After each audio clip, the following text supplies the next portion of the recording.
এখন যদি কোনো বাচ্চা এটাতে খেয়ে অসুস্থ হয়ে যায়, তার যদি করে, আমাদের রাষ্ট্রের পলিসি হচ্ছে কি এখানে নো কম্প্রোমাইজ। যুগের ভিত্তিতে আপনাকে Bangladesh standard and testing institution আইন 2000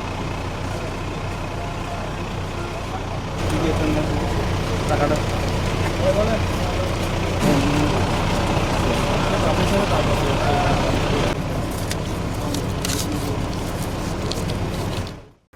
আজকে আমরা দুইটি জায়গায় অভিযান পরিচালনা করেছি। আমাদের সাথে প্রসিকিউটিং এজেন্সি হিসেবে ছিল বিএসটিআই এর পরিদর্শক এবং ফিল্ড অফিসার। আমরা প্রথমে গিয়েছিলাম মুক্তা ফিলিং স্টেশন। আমাদের কাছে সুনির্দিষ্ট কিছু তথ্য ছিল যে তারা মাপে কারসাজি করে, এবং আমরা সরেজমিনে গিয়ে এটার প্রমাণ পেয়েছি। আমরা দেখেছি যে সেখানে 10 লিটার তেলের জন্য 117 মিলিলিটার তেল তারা কারচুপি করে, মানে ফাঁকি দেয়। এর অর্থ হচ্ছে গিয়ে কেউ যদি 1000 টাকার ডিজেল ক্রয় করে, তিনি সেখানে 12 টাকা ক্ষতিগ্রস্ত হবেন।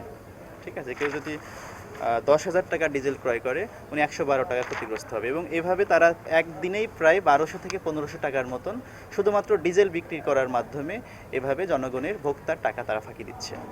তো সেখানে আমরা সরেজমিনে যেহেতু এটা পেয়েছি এবং মোবাইল কোর্টের তফসিলভুক্ত একটি আইন, সেই আইনে তাদেরকে আমরা 50,000 টাকা অর্থদণ্ড আরোপ করেছি। এবং তারপরে অভিজাত গ্রুপের বিরুদ্ধে আমাদের কাছে স্পেসিফিক তথ্য ছিল যে এখানে একটি সেনসিটিভ ফুড আইটেম অর্থাৎ আইস ললি তৈরি করে, এবং আইস ললি তৈরি করার কোনো অনুমোদন তাদের কাছে ছিল না।